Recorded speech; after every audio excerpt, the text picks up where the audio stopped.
Hello friends, welcome back to my channel scalp trading bull. तो आज इस chart analysis series में हम एक और बार यहाँ पे एक डिफरेंट टाइप के चार्ट को एनालिसिस करेंगे और मैं यहाँ पे आपको बताऊंगा कि किस तरीके से ओनली प्राइस एक्शन का यूज करके आप अच्छे तरीके से ट्रेडिंग कर सकते हो। मीन्स के आप कैसे एक प्रॉपर रीजन के साथ एंट्री प्लान कर सकते हो, कैसे एक प्रॉपर रीजन के साथ एंट्री में स्टॉप लॉस डिसाइड कर सकते हो और कैसे इन दोनों का यूज करने के बाद कैसे मोस्ट ऑफ द इम्पोर्टेंट जिससे प्रॉफिट होता है वो है टारगेट।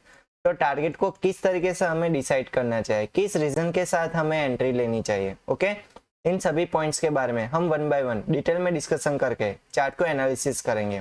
ओके, तो इस चार्ट एनालिसिस सीरीज में हम यहाँ पे डिफरेंट टाइप्स के चार्ट को एनालिसिस करते हैं और यहाँ पे मैं आपको बताता हूँ कि कैसे इंडिकेटर के बिना भी ट्रेडिंग की जाती है। मतलब कि ओनली प्राइस एक्शन के रूल्स को फॉलो करके कितनी अच्छी तरीके से आप चार्ट को रीड कर पाओगे। क्लियर?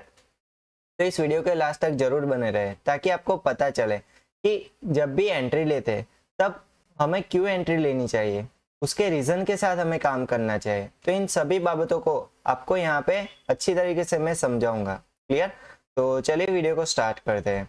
वीडियो स्टार्ट करने से पहले जो भी लोग इस चैनल पे नए आए हैं वो प्लीज नीचे दिए गए सब्सक्राइब बटन को क्लिक कर दीजिए ताकि ऐसे ही इंटरेस्टिंग वीडियो आप तक जरूर पहुंचे। अगर लास्ट में ये वीडियो आपको पसंद आए तो प्लीज इस वीडियो को लाइक और शेयर करना मत भूलिएगा। ओके, तो चलिए स्टार्ट करते हैं।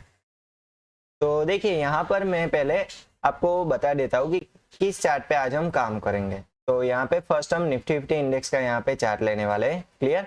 वो यहाँ पे 17 दिसंबर 2024 का यहाँ पे हम चार्ट एनालिसिस करेंगे। ओके, मेरे लेफ्ट हैंड साइड में है 4 minute time frame and right hand side में है 30 सेकंड टाइम फ्रेम। क्लियर? तो इन दोनों का हम यहाँ पे पैरेलल यूज करने वाले हैं। ओके, तो यहाँ पे राइट हैंड साइड में हम proper entry and stop loss कैसे आइडेंटिफाई करते हैं वो मैं यहाँ पे आपको बताऊंगा एंड लेफ्ट हैंड साइड में कैसे टारगेट को डिसाइड किया जाता है वो मैं यहाँ पे आपको प्रैक्टिकली आगे बताऊंगा। ओके, तो चलिए स्टार्ट करते हैं। तो पहले हम यहाँ पे 4 मिनट टाइम फ्रेम में मेजर एनालिसिस करेंगे, देन आफ्टर हम 30 सेकंड टाइम फ्रेम को ओपन करेंगे। क्लियर? तो देखिए यहाँ पे जब भी हमें चार्ट को एनालिसिस करना हो तो हमें पहले क्या चाहिए, उसका हिस्ट्री रिकॉर्ड चाहिए। तो देखिए सपोज कि ये जो 17 दिसंबर का चार्ट है ये अभी चार्ट क्रिएट नहीं हुआ है, मतलब कि एक फ्यूचर चार्ट है एज्यूम कीजिए। तो मुझे कल की ट्रेडिंग के लिए मुझे अगर प्लान करना है तो मैं किस तरीके से प्लान करूंगा। तो देखिए उसके लिए आपको पहले उसके प्रीवियस डेटा मतलब कि प्रीवियस डे को पहले आपको एनालाइज करना होगा। क्यों एनालाइज करना है, चलिए मैं आपको आंसर देता हूँ। तो देखिए जब भी आप उसके पास्ट परफॉर्मेंस को चेक करोगे तब आपको कि कौन सी इंपॉर्टेंट इंफॉर्मेशन मिलेगी। फर्स्ट होगी कहाँ पे मैक्सिमम सेलर्स है, सेकंड कहाँ पे मैक्सिमम बायर्स है, ओके, एंड थर्ड है कि ट्रेंड कौन सा चल रहा है। क्लियर? तो चलिए यहाँ पे मैं आपको कुछ बेसिक क्लियरिटी दे देता हूँ प्राइस एक्शन के बारे में। तो देखिए मार्केट में 3 टाइप्स के ट्रेंड्स होते हैं। फर्स्ट होता है up trend, second down trend and third sideways trend. Clear? आपको ये ट्रेंड्स को किस तरीके से आइडेंटिफाई करना है वो आपको पता होना चाहिए कि अगर यहाँ पे मार्केट में ये वाला ट्रेंड चल रहा है, चलिए अप ट्रेंड चल रहा है, क्यों? क्योंकि प्राइस अप साइड जा रही है, इंक्रीज हो रही है, मतलब कि अप ट्रेंड है। चलिए, लेकिन मुझे किस तरीके से आइडेंटिफाई करना चाहिए कि ये प्रॉपर अप ट्रेंड है। ओके, तो चलिए मैं यहाँ पे आपको एक सिंपल सा एग्जांपल देके आपको बताने की कोशिश करता हूँ। ओके, सपोज कि यहाँ से अप ट्रेंड स्टार्ट हुआ, यहाँ पे एक हाई लगा है, देन आफ्टर क्या होता है, उसके बाद एक थोड़ा रिट्रेसमेंट आता है, मतलब कि इस वाले पोर्शन में थोड़ा यहाँ पे मार्केट गिरता है। क्लियर? उसके बाद ये जो हाई था उसके ऊपर मार्केट एक नया हाई बनाएगा, मतलब कि यहाँ पे एक नेक्स्ट हायर हाई बनाएगा। क्लियर? इसके बाद दोबारा से रिट्रेसमेंट आएगा। ओके, तो यहाँ पे ये जो ट्रेंड का स्टार्टिंग पॉइंट था एंड सेकंड यहाँ पे जो रिट्रेसमेंट पॉइंट था, जैसे ही इन दोनों पॉइंट्स को आप कनेक्ट करोगे तो आपको क्या मिल जाएगा, आपको एक एंगल मिल जाएगा कि प्राइस इस एंगल में आगे सपोर्ट ले रहा है। मतलब कि यहाँ पे जैसे ही प्राइस इस ट्रेंड लाइन को टच करे वैसे ही क्या होता है, यहाँ पे बाइंग आनी शुरू हो जाती है। ओके, तो इसका क्या मीनिंग है कि प्राइस इस ट्रेंड लाइन को फॉलो कर रहा है। क्लियर? इसके बाद देखिए जब भी प्राइस इस ट्रेंड लाइन के नीचे जाएगी तो इसका क्या मीनिंग हो जाएगा कि यहाँ पे बायर्स अब कम हो गए हैं और यहाँ पे मार्केट किस साइड हो गया है, सेलर के साइड, मतलब कि यहाँ पे अब ट्रेंड रिवर्स हो गया है। क्लियर? तो इस तरीके से आपको अप ट्रेंड को पहचानना आना चाहिए। ओके, चलिए नेक्स्ट हम बात करते हैं कि डाउन ट्रेंड। डाउन ट्रेंड क्या होता है और किस तरीके से उसे आइडेंटिफाई करें। तो चलिए मैं आपको बताता हूँ।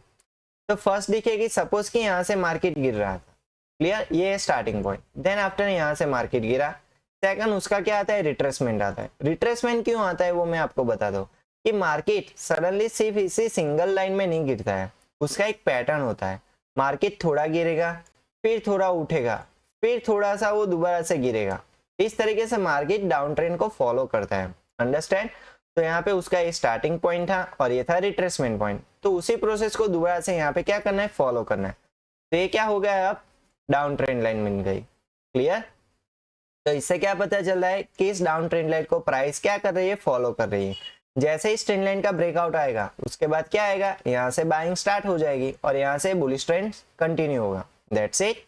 तो इस तरीके से आपको डाउन ट्रेंड को भी आइडेंटिफाई करना आना चाहिए, ओके। चलिए अब लास्ट में हम बात कर देते हैं कि साइडवेज ट्रेंड को कैसे आइडेंटिफाई करें। तो समझिए, अगर किसी जगह से प्राइस गिर रही है तो किस जगह आके रुकेगी। एक नॉर्मल में आपको एक साइंस का मैं आपको एक क्वेश्चन पूछता हूँ। चलिए, अगर आकाश में से कोई चीज गिर रही है तो वो कहाँ पे आके रुकेगी। द आंसर इज सिंपल, वो जमीन पे आके रुकेगी, सही। वैसे ही होता है मार्केट में। समझिए कि जब भी प्राइस गिरता है, सपोज कि यहाँ से प्राइस गिर रहा है, तो वो कहाँ पे आके रुकेगी, वो किसी सपोर्ट लेवल पे आके तो रुकेगी ना। क्यों, क्योंकि वहीं से प्राइस सपोर्ट लेके दोबारा से अप साइड मूव करेगा, क्लियर। तो ये हमें क्या दिखा रहा है, यहाँ पे हमें बाइंग दिखा रहा है इस लेवल पे। चलिए एक फर्स्ट यहाँ पे बाइंग दिखाई, ओके। इसके बाद प्राइस देखिए, यहाँ पे एक हाई लगाता है एंड अगेन यहाँ पे प्राइस एक रेजिस्टेंस फेस करता है और यहाँ से मार्केट गिरता है। तो यहाँ पे हमें क्या देखने को मिला, एक फर्स्ट टाइम सेलिंग देखने को मिली और यहाँ पे फर्स्ट टाइम हमें बाइंग देखने को मिली। चलिए, तो ये था एक हाफ कंफर्मेशन, ये एक लेवल है, क्लियर। इसके बाद फुल कंफर्मेशन कहाँ पे होगा, अगर इसी लेवल पे प्राइस दोबारा से आती है और यहाँ से दोबारा से हमें बाइंग देखने को मिलती है, तो यहाँ से हमें फुल कंफर्मेशन मिल गया कि यहाँ पर बाइंग जोन है, मतलब कि ये क्या एक स्ट्रॉन्ग सपोर्ट जोन है, ओके। और वैसे ही देखिए, जैसे ही मार्केट अपसाइड जाता है और इस वाले लेवल से रेजिस्टेंस फेस करता है और दोबारा से यहाँ पे गिरता है, तो ये क्या होगा, एक डबल कंफर्मेशन। यहाँ पे फर्स्ट हमें सिग्नल मिला कि यहाँ पे रेजिस्टेंस जोन है, क्लियर। क्यों, क्योंकि यहाँ पे सेलर्स एक्टिव है और उसी जगह से दोबारा से यहाँ पे सेलिंग देखने को मिली। तो इसका क्या मीनिंग हो गया कि यहाँ पे सेलर्स ज्यादा एक्टिव है, इसी वजह से मार्केट यहाँ पे बार बार गिर रहा है, क्लियर। तो कोई भी लेवल्स को मार्क करने के लिए हमें क्या चाहिए, मिनिमम 2 कंफर्मेशन चाहिए, ओके। वैसे ही ट्रेंड लाइन में हमें क्या चाहिए, मिनिमम 2 कंफर्मेशन चाहिए, अंडरस्टैंड। आई होप आपको किस तरीके से ट्रेंड को आइडेंटिफाई करना है वो आपको पता चल गया होगा, क्लियर। चलिए, इसके बाद मैं आपको बताता हूँ कि इंपॉर्टेंट कैंडलस्टिक पैटर्न, कौन सी कैंडलस्टिक पैटर्न पे आपको चार्ट पे फोकस करना है, क्लियर। तो यहाँ पे मैं लेफ्ट हैंड साइड आपको बताऊंगा बुल मार्केट के लिए एंड राइट हैंड साइड में आपको बताऊंगा बियरिश मार्केट के लिए, ओके। तो यहाँ पे आपको फोकस करना है hammer candlestick pattern and dragon fly doji, और यहाँ पे आपको फोकस करना है shooting star and gravestone doji, clear. तो आपको इन्हीं कैंडलस्टिक पैटर्न पे क्या करना है, फोकस करना है, ओके। तो इसको मैं आपको प्रैक्टिकली किस तरीके से यूटिलाइज करना है वो मैं यहाँ पे आपको आगे बताऊंगा विथ एग्जांपल, क्लियर। लास्ट में यहाँ पे किस तरीके से ट्रेड किया जाता है वो भी मैं वहां पे आपको बताऊंगा कि किस रीजन के साथ आपको एंट्री लेनी चाहिए, किस रीजन के साथ आपको स्टॉप लॉस डिसाइड करना चाहिए और किस रीजन के साथ आपको टारगेट डिसाइड करना चाहिए, वो भी मैं लास्ट में आपको बताऊंगा, क्लियर। चलिए, तो ये रही बेसिक्स नॉलेज प्राइस एक्शन की, ओके। चलिए अब उसको प्रैक्टिकली अप्लाई करते हैं। तो देखिए, ये था 17 दिसंबर का चार्ट, जो हमें यहाँ पे करंट चार्ट है, हमें इसको एनालाइज करना है और इसमें किस तरीके से ट्रेड किया जाता है उसको भी हमें यहाँ पे फाइंड आउट करना है, क्लियर। तो यहाँ पे ट्रेड करने के लिए हमें क्या चाहिए, उसके प्रीवियस डेटा को पहले हम चेक करेंगे।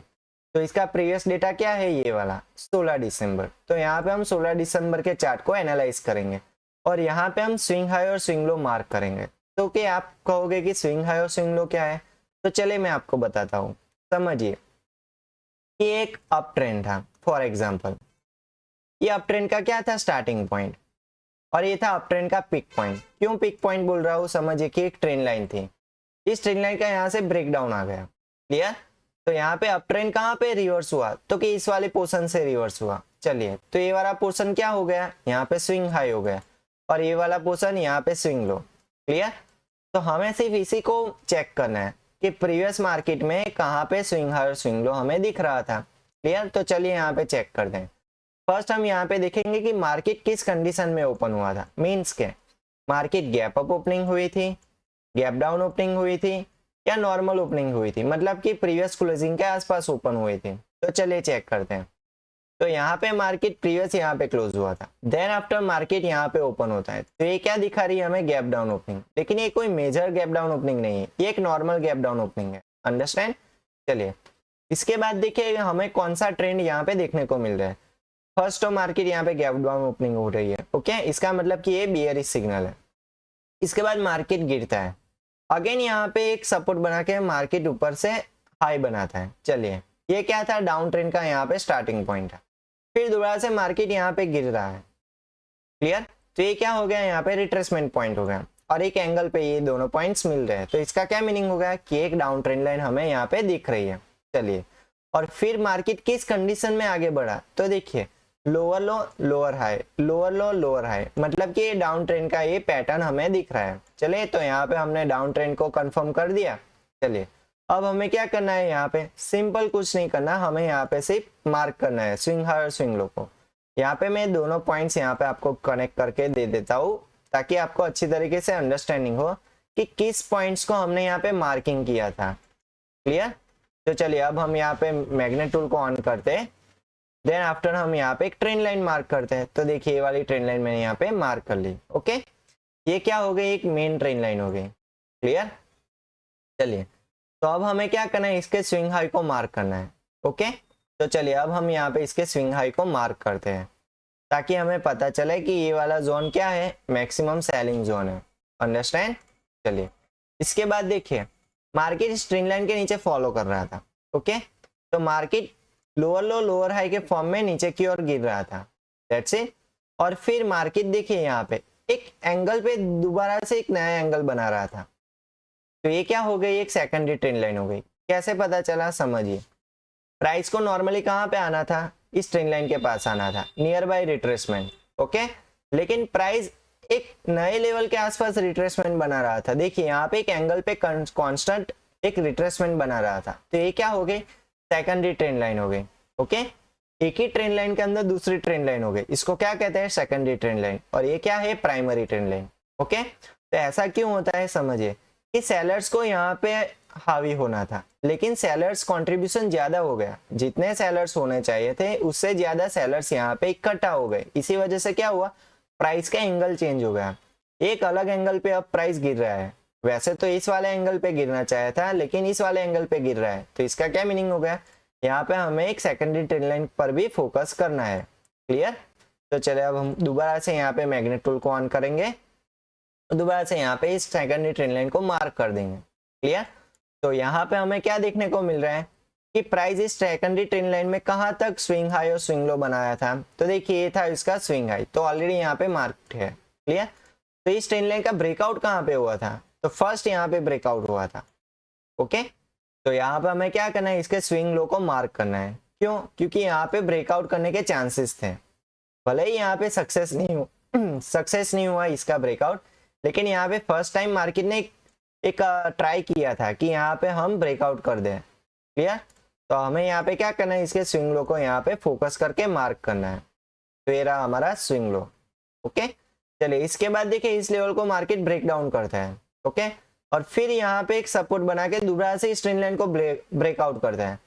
तो ये क्या हो गया, यहाँ पे सेकंड सपोर्ट जोन बन गया। समझिए अब तक तो हम यहाँ पे ट्रेंड लाइन के बेस पे लेवल मार्क कर रहे थे, लेकिन इस बार क्या हुआ, मार्केट जैसे ही इस लेवल का ब्रेक डाउन करता है, वैसे ही देखिए इस वाले कैंडल ने ब्रेक डाउन किया, देन आफ्टर कांस्टेंट 4 कैंडल्स इसी लेवल पे सपोर्ट फेस कर रही थी। तो मैंने आपको स्टार्टिंग में ही बताया था कि जिस लेवल पे प्राइस मिनिमम 2 टाइम यहाँ पे कोई रिस्पॉन्स दे, तो उसका क्या मीनिंग हो जाएगा, वहां पे मैक्सिमम रीजन हो जाएगा कि अगर यहाँ पे मार्केट इस लाइन के ऊपर है तो ये क्या हो जाएगा, सपोर्ट बन जाएगा।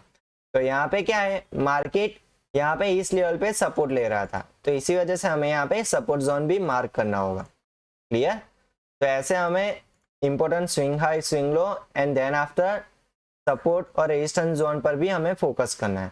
ओके, चलिए नेक्स्ट। इसके बाद प्राइस देखिए इसी लेवल पे दोबारा से सपोर्ट बनाता है। क्लियर। देन आफ्टर इस लेवल पे रेजिस्टेंस बनाता है। तो ये जो लेवल्स हमने मार्क किए थे उसी लेवल पे देखा ना आपने किस तरीके से प्राइस रिस्पॉन्स देता है। ओके चलिए, देन आफ्टर इसी लेवल पे थोड़ा साइडवेज हो गया और इस ट्रेंड लाइन को यहाँ पे रिट्रेस किया और इस ट्रेंड लाइन का यहाँ पे सपोर्ट देने के बाद दोबारा से ब्रेकआउट किया। तो ये क्या दिख रहा है हमें, एक रेजिस्टेंस दिख रहा है। ये क्या दिख रहा है, एक रेजिस्टेंस दिख रहा है। तो इसी को भी हमें यहाँ पे मार्क करना है। क्यों मार्क करना है, क्योंकि इस लेवल पे प्राइस 3 बार रिस्पॉन्स दे चुका था, फर्स्ट सेकंड एंड थर्ड। देखिए यहाँ पे फर्स्ट सेकंड एंड थर्ड 3 बार यहाँ पे रेजिस्टेंस फेस कर चुका था, तो इसीलिए हमने इस लेवल को भी यहाँ पे कंसीडर कर दिया। ओके, तो प्रीवियस डेटा के अकॉर्डिंग हमें कितने यहाँ पे इंपॉर्टेंट लेवल मिले। तो देखिए first resistance, then after support, then after support, then after resistance. तो हमें यहाँ पे 2 सपोर्ट और 2 रेजिस्टेंस लेवल हमें यहाँ पे मिल गए। क्लियर। तो चलिए अब मैं आपको बताता हूँ कि इसका यूटिलाइज कैसे करना है। तो देखिए अब हम आएंगे एक्चुअल करंट चार्ट पे, जहां आके मैं आपको बताऊंगा कि किस तरीके से इस लेवल का आपको यूज करना है लाइव मार्केट में। ओके, तो चलिए अब हम करंट चार्ट को ओपन करते हैं। तो यहाँ पे हमें क्या देखने को मिल रहा है, तो फर्स्ट हमें उसी प्रोसेस को दोबारा से यहाँ पे फॉलो करना है। कैसी प्रोसेस, कहाँ पे मार्केट ओपन हुई को हमें चेक करना है, देन आफ्टर हमें ट्रेंड को समझना है, देन आफ्टर हमें ट्रेंड लाइन को यहाँ पे समझना है। क्लियर, इन्हीं प्रोसेस को हमें यहाँ पे फॉलो करना है। तो देखिए यहाँ पे मुझे देखना है कि यहाँ पे मार्केट किस तरीके से ओपन हुआ था। तो देखिए करंट चार्ट पे मार्केट गैप डाउन ओपनिंग दिख रही है। चलिए फर्स्ट सेकंड, ये जो लेवल्स थे उसके नीचे मार्केट ओपन हो रहा है, तो इसका क्या मीनिंग है, ये लेवल अब रेजिस्टेंस का काम करेंगे। ओके चलिए, मार्केट जैसे ही यहाँ पे ओपन होता है देन आफ्टर कहाँ पे रिस्पॉन्स देता है। तो देखिए यहाँ पे फर्स्ट कैंडल बनाई spinning top, then after market एक हाई लगाता है और इस लेवल पे शूटिंग स्टार बना रहा है। देखिए यहाँ पे एक कैंडल, एक शूटिंग स्टार कैंडल जैसे पैटर्न यहाँ पे बना रहा है। क्लियर, तो किस लेवल पे बन रही है, इसकी लोकेशन कौन सी है वो आप समझिए। कि मैंने आपको बताया था कि जिस लेवल पे प्राइस फर्स्ट टाइम सेलिंग दिखा है वो क्या हो जाएगा, रेजिस्टेंस बन जाएगा, लेकिन उसका कंफर्मेशन सेकंड से आएगा। ओके, मैंने जो आपको बियरिश ट्रेंड के लिए जो यहाँ पे कैंडलस्टिक पैटर्न बताई थी, shooting star and gravestone dosing. Okay, तो यहाँ पे ये जो शूटिंग स्टार दिख रहा है वो कहाँ पे बन रहा है, तो कि इस लाइन के ऊपर बन रहा है। कौन सी लाइन, तो कि इस लेवल के आसपास। तो ये कौन सा लेवल है, रेजिस्टेंस लेवल है। क्लियर, तो यहाँ से मुझे क्या पता चला कि अगर इस लेवल के ऊपर ऐसी कोई कैंडल बन रही है तो उससे मुझे क्या पता चलेगा कि मार्केट यहाँ से गिर सकता है। That's it.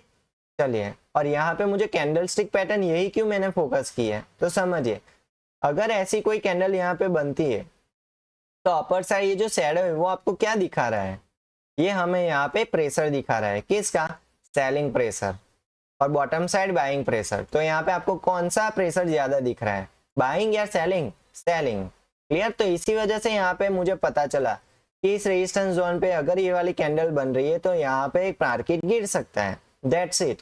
क्लियर, चलिए अब हमें यहाँ पे इस कैंडल स्टिक को क्या करना है, मार्क करना है। ओके, और अब हम यहाँ पे 30 सेकंड टाइम फ्रेम को ओपन करेंगे। क्यों, क्योंकि हमने यहाँ पे एक मार्केट कहाँ पे ओपन हुआ वो चेक कर लिया, देन आफ्टर हमने यहाँ पे ट्रेंड को आइडेंटिफाई कर लिया। यहाँ पे मैंने ट्रेंड लाइन को आइडेंटिफाई नहीं किया, यहाँ पे मैंने लेवल बेस पे ट्रेंड को आइडेंटिफाई किया। क्लियर, अगर ये वाली कैंडल इस रेजिस्टेंस जोन के आसपास कंफर्मेशन नहीं देती देन आफ्टर हम यहाँ पे ट्रेंड लाइन को आइडेंटिफाई करते हैं। ओके चलिए, तो अब हम यहाँ पे 30 सेकंड टाइम फ्रेम को ओपन करते हैं और फिर हम यहाँ पे चेक करेंगे। यहाँ पे फर्स्ट मैं दोनों चार्ट को लिंक कर देता हूँ ताकि जो एनालिसिस हम 4 मिनट टाइम फ्रेम पे कर रहे हैं वो ऑटोमेटिक हमें 30 सेकंड टाइम फ्रेम पे मिल जाए। ओके चलिए, अब हम यहाँ पे ट्रेंड को आइडेंटिफाई करेंगे। तो ये मार्किंग हमें क्या दिखा रही है, 4 मिनट टाइम फ्रेम की कहां से कैंडल बन रही थी, शूटिंग स्टार। क्लियर, तो इसके आगे देखिए प्राइस ये हायर हाई हायर लो के फॉर्म में आगे बढ़ रहा था। तो यहाँ पे अगर हम एक ट्रेंड लाइन मार्क करते तो इस ट्रेंड लाइन का यहाँ पे क्या आ जाता है, ब्रेकडाउन। क्लियर, जब भी किसी लेवल का ब्रेकडाउन आता है तो उसके बाद क्या आता है, रिट्रेसमेंट आता है। तो चलिए यहाँ पे मैं आपको डिटेल में दिखाता हूँ कि किस तरीके से आपको यहाँ पे कंसिडर करना था। तो देखिए यहाँ पे सपोज कि मैं एक ट्रेंड लाइन मार्क करता हूँ, ये एक अप ट्रेंड लाइन थी, यहाँ पे मैं इसको मार्क करता हूँ। ओके, तो यहाँ पे आपको क्या देखने को मिल रहा है, तो समझिए इस वाली कैंडल से इस ट्रेंड लाइन का क्या आ गया, ब्रेकडाउन आ गया। क्लियर, इसके बाद देखिए प्राइस जैसे ही गिरता है फिर थोड़ा ऊपर की ओर मूव करता है। क्लियर, तो ये कहाँ पे रिट्रेसमेंट देता है? तो रिट्रेसमेंट के दो ऑप्शन है। फर्स्ट है लेवल रिट्रेसमेंट, मतलब कि जहां से वो ब्रेकडाउन हुआ है वहीं पे रिट्रेसमेंट देगा, या तो फिर प्रीवियस रेजिस्टेंस और सपोर्ट लेवल। तो इसका जो प्रीवियस सपोर्ट लेवल था वो क्या था? ये वाला। क्यों? क्योंकि प्राइस यहाँ पे सपोर्ट लेके ट्रेंड चेंज कर दिया था, यहाँ पे थोड़ा रिट्रेसमेंट आया, देन आफ्टर मार्केट ऊपर की ओर चला गया। या तो फिर इस लेवल पे भी रिट्रेस ले सकता है, या तो फिर ट्रेंड लाइन पे रिट्रेसमेंट ले सकता है। क्लियर? तो इस केस में क्या हुआ, इसी लेवल पे प्राइस सपोर्ट ले रहा था, मतलब कि इसी सपोर्ट को रिट्रेसमेंट बना रहा था। ओके, चलिए अब हमें यहाँ पे क्या पता चला कि जैसे ही ब्रेकडाउन होता है तो यहाँ से बेयरिश ट्रेंड स्टार्ट हो जाएगा। तो यहाँ पे स्टार्टिंग पॉइंट कौन सा था? तो कि ये वाला। चलिए, और फिर रिट्रेसमेंट पॉइंट तो कि ये वाला। ओके, इसके बाद देखिए मार्केट यहाँ पे गिरता है, देन आफ्टर यहाँ पे एक नया हाई बनाता है, और फिर यहाँ पे कौन सी कैंडल बन रही है? Shooting star candle. तो मैंने आपको बताया था कि आपको किस कैंडल पे फोकस करना है बियरिश ट्रेंड के लिए, shooting star and gravestone doji.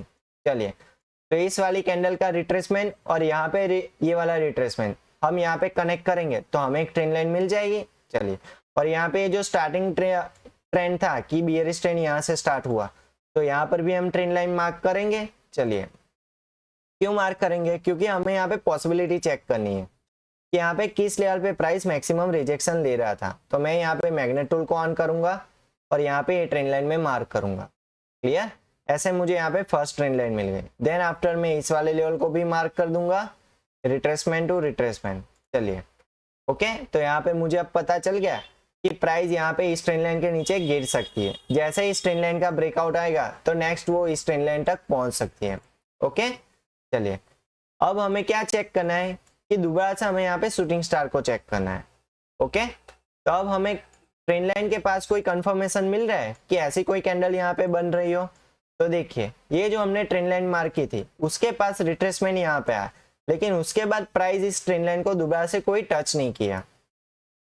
अगर यहाँ पे मार्केट टच हुआ होता, यहाँ पे देखिए मार्केट थोड़ा गिर के फिर दोबारा से इस वाले लेवल पे रिट्रेसमेंट लिया होता और यहाँ पे मुझे शूटिंग स्टार या ग्रेवस्टोन डोजी मिलता, तो यहाँ पे मैं एंट्री बना सकता था, लेकिन यहाँ पे मुझे अपॉर्चुनिटी नहीं दिखी। क्लियर? तो दैट्स इट, हमें यहाँ पे कोई एंट्री प्लान नहीं करनी है। ओके, जब भी हमें एक प्रॉपर रीजन मिले, समझिए, जब भी आपको ट्रेडिंग करनी हो तो आप अपने रूल्स बनाइए अपने हिसाब से। अगर आपके रूल्स के हिसाब से अगर आपको सेटअप मिल रहा है तो ही आप वहां पे एंट्री प्लान कीजिए। क्लियर? ऐसा नहीं है कि आप जबरन यहाँ पे एंट्री ले लें। क्लियर? तो यहाँ पे मेरी कोई एंट्री दिख नहीं रही है तो मैं यहाँ पे क्या करूंगा? अवॉइड करूंगा। क्लियर? चलिए नेक्स्ट, अब हम आगे बढ़ते हैं। तो यहाँ पे हम आगे चार्ट को देखते हैं कि क्या पॉसिबिलिटी हमें यहाँ पे दिख रही थी। तो देखिए, रिट्रेसमेंट मुझे कहाँ पे देखने को मिला? तो कि यहाँ पे। लास्ट कहाँ पे था? तो कि यहाँ पे था। इसके बाद मुझे यहाँ पे देखने को मिला, और ये कौन सी कैंडल यहाँ पे बन रही थी? तो कि शूटिंग स्टार कैंडल। समझिए, ये यहाँ पे कौन सी कैंडल दिखी? Shooting star candle. तो यहाँ पे हम एंट्री प्लान कर सकते हैं? द आंसर इज यस, लेकिन यहाँ पे हमें क्रॉस चेक भी करना है। क्यों? क्योंकि ये रिट्रेसमेंट पॉइंट किस एंगल पे बना था। समझिए, यहाँ पे रिट्रेसमेंट स्टार्ट हुआ, high low high low. Clear? तो यहाँ पे मुझे क्या दिख रहा है कि मार्केट एक ट्रेंड लाइन को फॉलो कर रही है। अगर ये ब्रेकआउट होता तो दोबारा से प्राइस इस ट्रेंड लाइन के नीचे नहीं जाएगी। समझिए? ओके, आपको अब पता चल गया कि मैं क्या बात कर रहा हूँ। समझिए, यहाँ पे एक ट्रेंड लाइन है, अगर प्राइस इस ट्रेंड लाइन को फॉलो करते हुए इस ट्रेंड लाइन का अगर ब्रेकआउट करना है तो प्राइस किस पे सपोर्ट लेगी? इस ट्रेंड लाइन पे। क्लियर? अगर इस ट्रेंड लाइन को फॉलो नहीं करना है तो प्राइस क्या करेगी? इस ट्रेंड लाइन के नीचे निकल जाएगी। क्लियर? तो हमें जब भी प्राइस इस ट्रेंड लाइन के नीचे निकले तब हमें एंट्री लेनी चाहिए। क्लियर? तो देखिए, यहाँ पे शूटिंग स्टार तो दिखा, यहाँ पर भी हम एंट्री प्लान कर सकते हैं, लेकिन यहाँ पे एक दिक्कत क्या है कि जो प्रीवियस रिट्रेसमेंट था उसके डिस्टेंस में ये वाला शूटिंग स्टार हमें देखने को मिला। दिक्कत ये है, अगर ये शूटिंग स्टार हमें यहाँ पे दिखता है इस ट्रेंड लाइन के पास तो हम यहाँ पे एंट्री ले सकते थे। क्लियर? लेकिन यहाँ पे हमें कंफर्मेशन करना है, तो कंफर्मेशन हम यहाँ पे डाउन ट्रेंड लाइन का करेंगे, माइनर ट्रेंड लाइन का। और इस ट्रेंड लाइन का यहाँ पे क्या आ रहा है? ब्रेकडाउन आ रहा है। समझिए, यहाँ पे अगर मैं एक ट्रेंड लाइन मार्क करता हूँ तो यहाँ पे मुझे क्लियर कट दिख रहा है कि प्राइस इस ट्रेंड लाइन को यहाँ पे फॉलो कर रहा था और इस ट्रेंड लाइन का यहाँ पे ब्रेकडाउन आता है। तो मैं एंट्री कहाँ पे प्लान करूंगा? इस ट्रेंड लाइन के नीचे जैसे ही कोई कैंडल निकलेगी तो मैं एट ए टाइम वहां पे एंट्री प्लान कर सकता हूँ। तो ये कैसी एंट्री बन जाएगी? विथ रीजन एंट्री बन जाएगी। ओके, तो चलिए अब हम यहाँ पे रिस्क रिवॉर्ड रेशियो को चेक करते हैं। क्लियर? तो यहाँ पे मैं रिस्क को अगर कैलकुलेट करता हूँ, इस कैंडल के बाद अगर हम एंट्री प्लान करते हैं तो मेरा स्टॉप लॉस कहाँ पे होता? तो समझिए यहाँ पे मैं स्टॉप लॉस जिस कैंडल से कंफर्मेशन मिला था उसी कैंडल के हाई का हम यहाँ पे स्टॉप लॉस प्लान कर दें। क्लियर? तो कौन सी कैंडल थी? तो कि ये वाली कैंडल ने इस ट्रेंड लाइन को ब्रेक डाउन किया था, तो इसी वजह से इसके नेक्स्ट कैंडल में हम एंट्री प्लान करते हैं और इस कैंडल के हाई का हम स्टॉप लॉस प्लान करते हैं। क्लियर? तो यहाँ पे मैक्सिमम मेरा स्टॉप लॉस कितना बना? 4.10, ऑलमोस्ट 4 के आसपास यहाँ पे अपना स्टॉप लॉस प्लान बना। क्लियर? तो इस तरीके से आपको proper entry and stop loss plan करना चाहिए और एंट्री रीजन के साथ ही एंट्री लेनी चाहिए। क्लियर? चलिए अब हम बात करेंगे टारगेट के बारे में। हमने यहाँ पे एंट्री और स्टॉप लॉस तो डिसाइड कर लिया विथ रीजन, लेकिन प्रॉफिट कहाँ से होगा? प्रॉफिट हमें होगा टारगेट से।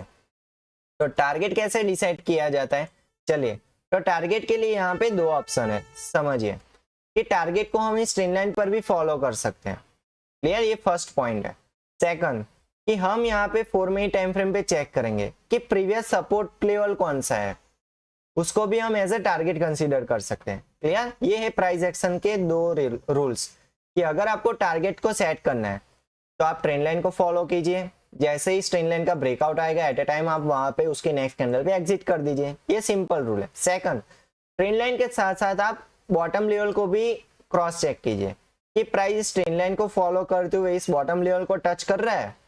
अगर बीच में प्राइस, चलिए ट्रेंड लाइन है और बॉटम लेवल यहाँ पे, अगर प्राइस यहाँ पे गिर रहा है लेकिन बीच में इस ट्रेंड लाइन को ब्रेकआउट कर देगा तो आप क्या करोगे? तो फिर क्या यहाँ पे वेट करोगे? नहीं, आप यहाँ पे कंफर्मेशन लेके निकल जाओगे। क्यों? क्योंकि अगर प्राइस इस ट्रेंड लाइन को फॉलो नहीं कर रहा है तो उसका यहाँ पे कंफर्मेशन है कि ये इस लेवल को टच नहीं करेगा।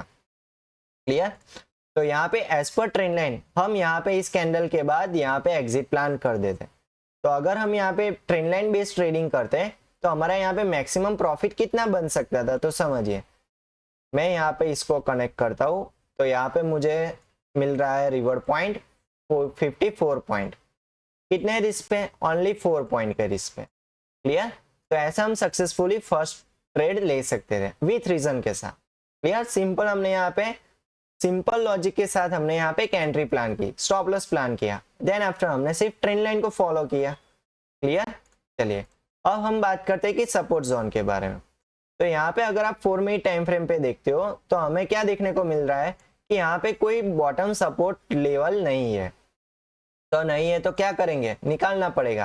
कैसे मिलेगा? तो हमें उसके और भी प्रीवियस डेटा को चेक करना है। जब आपको ऐसी कोई सिचुएशन आए कि बॉटम्स, आपके पास कोई बॉटम लेवल नहीं है, तब आपको क्या करना है? डिफरेंट टाइम फ्रेम पे जाके आपको इसके लेवल के स्ट्रॉन्ग स्विंग हाई और स्विंग लो आपको मार्क करना है। वो तो मैंने आपको बता दिया कि किस तरीके से आप स्विंग हाई और स्विंग लो को मार्क कर सकते हो। ओके, तो इस तरीके से आप सपोर्ट जोन को आइडेंटिफाई करें। क्लियर? चलिए अब हम बात करते हैं आगे, इसके बाद क्या हुआ। तो देखिए मार्केट यहाँ पे हमने यहाँ पे एग्जिट प्लान की। क्लियर? ये 30 सेकंड टाइम फ्रेम के हिसाब से हमने इसी कैंडल पे एग्जिट प्लान कर दी, लेकिन मार्केट तो इससे नीचे भी गिर रहा था, यहाँ तक भी गिरा, फिर दोबारा से ऊपर की ओर मूव किया, फिर दोबारा से इसके नीचे भी गिरा। तो क्या हम यहाँ पे एग्जिट नहीं ले सकते थे? नहीं, हमारे रूल्स के हिसाब से मुझे एग्जिट यहाँ पे दिख रही थी विथ रीजन, तो मैं यहाँ पर ही एग्जिट लूंगा, भले ही मार्केट इससे 10 गुना नीचे गिर जाए। ठीक? तो ऐसे ही आपको अपने रूल्स के साथ टिके रहना है। ओके, चलिए अब हम यहाँ पे चेक करते हैं कि आगे क्या हुआ। प्राइस यहाँ पे सपोर्ट बनाता है, सपोर्ट बनाने के बाद यहाँ पे एक हाई बनाता है। चलिए, और यहाँ पे स्ट्रॉन्ग सपोर्ट बनाया। देखिए ये जो कैंडल दिख रही है, मुझे कैसी कैंडल दिख रही है? लोअर साइड मैक्सिमम शैडो है, मतलब कि यहाँ पे बाइंग प्रेशर ज्यादा है। और अपर साइड अब मैं क्या करूंगा? यहाँ पे एक ट्रेंड लाइन को चेक करूंगा। क्यों? क्योंकि मुझे यहाँ पे स्ट्रॉन्ग सपोर्ट दिख रहा है, इसीलिए। तो देखिए मार्केट यहाँ से गिर रहा था, फिर मार्केट गिरते गिरते यहाँ पे थोड़ा सा बाइंग मुझे दिखा, तो ये क्या बन गया? यहाँ पे रिट्रेसमेंट पॉइंट बन गया। तो एज पर अपने रूल्स के हिसाब से मुझे यहाँ पे एक ट्रेंड लाइन मार्क करनी होगी। क्लियर?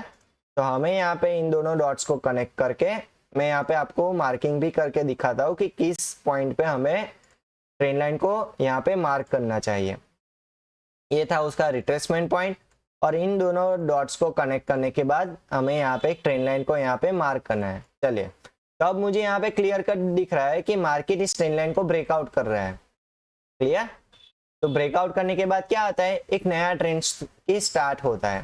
क्लियर? तो ये ब्रेकआउट कहाँ से स्टार्ट हुआ, तो यहाँ से, ये था उसका स्टार्टिंग पॉइंट, ये था उसका ब्रेकआउट, ये था उसका retracement point. Clear? Then after एक नया हाई।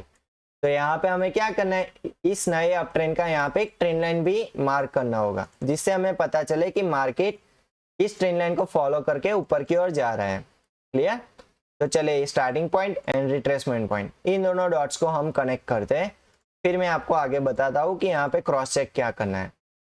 तो देखिए इस केस में क्या हुआ, जैसे ही हमने ट्रेंड लाइन को मार्क किया वैसे ही इस ट्रेंड लाइन का यहाँ पे ब्रेक डाउन आ गया। अगर यहाँ पे ब्रेक डाउन नहीं आता तो इसकी पॉसिबिलिटी क्या थी, समझिए, जैसे ही स्टार्ट हुआ, रिट्रेसमेंट लिया, देन आफ्टर प्राइस दोबारा से एक नया हाई लगा था और रिट्रेसमेंट बना था, हर हाई हर लो के फॉर्म में ऊपर की ओर जा सकता था। लेकिन यहाँ पे सेलर्स ज्यादा एक्टिव हो गए और इस ट्रेंड लाइन का यहाँ पे ब्रेक डाउन कर दिया। क्लियर? चलिए अब हम बढ़ते हैं आगे। इस लेवल का जैसे ही ब्रेक डाउन आता है फिर प्राइस एक डाउन ट्रेंड हमें देखने को मिलता है। क्लियर? इसके बाद रिट्रेसमेंट कहाँ पे आया, तो कि यहाँ पे थोड़ा मार्केट हमें बाइंग दिखाता है। क्लियर? यहाँ पे थोड़ा मार्केट बाइंग दिखाने के बाद यहाँ पे एक दोबारा से मार्केट बिग बार कैंडल बनाती है और फिर यहाँ पे साइडवेज चली जाती है। तो इससे क्या पता चलता है कि यहाँ पे डाउन ट्रेंड तो दिख रहा है लेकिन यहाँ पे मोमेंटम कम है। जैसे कि इस वाले पोर्शन में मोमेंटम था, ऐसा मोमेंटम यहाँ पे नहीं है। क्लियर? जब भी आपको मार्केट में मोमेंटम नहीं दिखे तो उस केस में आपको वहां पे कोई भी एंट्री प्लान नहीं करनी है। अगर आपने यहाँ पे एक एक्यूरेट एंट्री भी यहाँ पे फाइंड आउट कर ली, चलिए स्टॉप लॉस भी मिल गया, एंट्री भी मिल गई और टारगेट भी डिसाइड कर लिया, लेकिन ये चार्ट कौन सा है, इंडेक्स चार्ट है। क्लियर? ये ऑप्शन का चार्ट नहीं है। अगर यहाँ पे प्राइस थोड़ा साइडवेज चलता है तो इंडेक्स के चार्ट के मुकाबले ऑप्शन के चार्ट में क्या होगा, थीटा डीके होगा। उसी वजह से यहाँ पे आपको दिखा रहा है कि प्राइस साइडवेज है, लेकिन वहां पे प्राइस साइडवेज नहीं होगा, वहां पे तो मार्केट गिर रहा होगा। क्लियर? तो इसी वजह से आपको जब भी इंडेक्स में मोमेंटम दिखे तो ही आपको ऑप्शंस में बाय और सेल करना चाहिए। ओके, चलिए नेक्स्ट अब बढ़ते हैं आगे। इसके बाद प्राइस देखिए यहाँ पे जैसे ही थोड़ा साइडवेज चलता है फिर दोबारा से यहाँ पे बाइंग आनी शुरू हो जाती है। प्राइस यहाँ पे मैक्सिमम बाइंग लेवल कहाँ पे बनाया था, तो कि यहाँ पे बनाया था। तो हमें यहाँ पे एक बाइंग जोन भी फाइंड आउट करके यहाँ पे मार्किंग करनी होगी, जिससे हमें प्रॉपर पता चले कि ये वाला जो जोन है ये बायर का जोन है। क्लियर? तो देखिए अब आपको क्लियरिटी मिल गई।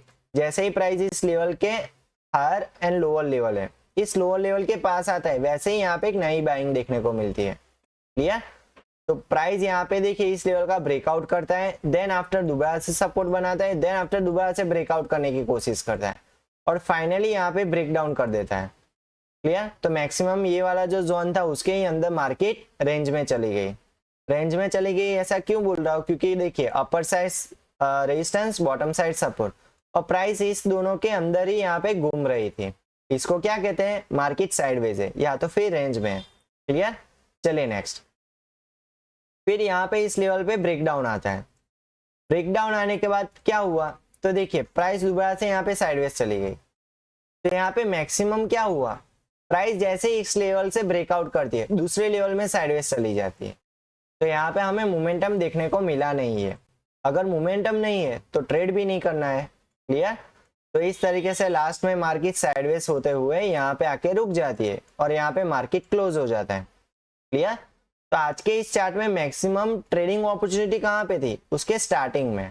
देखिए ये वाला जो पोर्शन था वो मोमेंटम वाला पोर्शन था, तो यहाँ पे स्पीड में हम प्रॉफिट कर सकते थे। लेकिन इसके बाद वाला जो पोर्शन था कौन सा, तो कि इस ट्रेंड लाइन के ब्रेकडाउन होने के बाद उसके बाद प्राइस मैक्सिमम टाइम यहाँ पे साइडवेज चल रही थी। देखिए यहाँ पे साइडवेज, यहाँ पे साइडवेज, ये लेवल का ब्रेकडाउन, फिर दोबारा से साइडवेज। क्लियर? तो ये वाला पोर्शन कैसा था, साइडवेज जोन था। तो यहाँ पे कोई भी एंट्री हम प्लान नहीं कर सकते थे। क्लियर?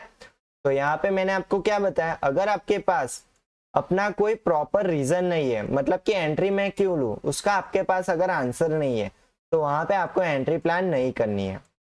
इससे क्या होगा, आपकी साइकोलॉजी डिस्टर्ब नहीं होगी। क्लियर? आप अपने सेटअप के अकॉर्डिंग ही ट्रेडिंग करोगे। अगर मेरा सेटअप आज बोल रहा है कि मुझे आज 0 ट्रेड मिल रहे हैं तो मैं उसको एक्सेप्ट करूंगा। क्लियर? अगर मेरा सेटअप आज बोल रहा है कि मुझे आज मिनिमम 5 ट्रेड मिल रहे हैं, तो मैं वहां पे 5 के 5 ट्रेड लूंगा। क्यों? क्योंकि मेरा सेटअप बोल रहा है, इसीलिए। ओके, तो आई होप आपको आज के इस वीडियो से पता चला होगा कि किस तरीके से आपको लॉजिकल ट्रेडिंग करनी चाहिए और किस तरीके से आपको प्राइस एक्शन को यूटिलाइज करना चाहिए अपनी ट्रेडिंग के लिए, अदर देन इंडिकेटर। अगर आप इंडिकेटर का भी यूज करते हैं तो उसको आप सेकेंडरी यूज कीजिए। क्यों? क्योंकि इंडिकेटर काम कहाँ से करता है, तो वो प्राइस एक्शन पे बेस है। जैसा प्राइस एक्शन में डेटा मिलेगा उसको वो क्या करेगा, प्रोसेस करेगा, उसके बाद वो इंडिकेटर आंसर देगा। क्लियर? तो उसका आंसर कैसा होगा, लेट होगा। जैसे प्राइस एक्शन पे आंसर मिलता है हमें इंस्टेंट, वैसे ही हमें इंडिकेटर में आंसर नहीं मिलता है। क्लियर? अगर आप इंडिकेटर का भी यूज कर रहे हो तो उसको आप क्रॉस चेक के लिए यूज कीजिए। पहले आप प्राइस एक्शन को चेक कीजिए, देन आफ्टर उसका कंफर्मेशन आप इंडिकेटर से करिए, उसके बाद आप एंट्री ले सकते हो। क्लियर? तो आई होप आपको आज का ये वीडियो पसंद आया होगा। और लास्ट में जो भी लोग इस चैनल पे नए आए हैं वो प्लीज नीचे दिए गए सब्सक्राइब बटन को क्लिक कर दीजिए यार, ताकि ऐसे ही इंटरेस्टिंग वीडियो मैं आपके लिए लाता रहूं। ओके, देन आफ्टर लास्ट में आपको इस वीडियो को अच्छी तरीके से पता चल गया इस वीडियो के माध्यम से कि किस तरीके से प्राइस एक्शन का यूज करके आप अपने प्रॉफिट को मैक्सिमाइज कर सकते हैं, और उससे इम्पोर्टेंट क्या है कि आप अपने लॉस को मिनिमाइज कर सकते हो। मतलब कि कम लॉस में आप एंट्री प्लान कर सकते हो, वो भी रीजन के साथ, और अच्छी तरीके से आप प्रॉफिट को भी डिसाइड कर सकते हो सिंपल ट्रेंड लाइन और लेवल का यूज करके। ओके, तो चलिए इसी के साथ इस एपिसोड को यहाँ पे खत्म करते हैं और मिलते हैं अगले नए एपिसोड में। तब तक के लिए गुड बाय।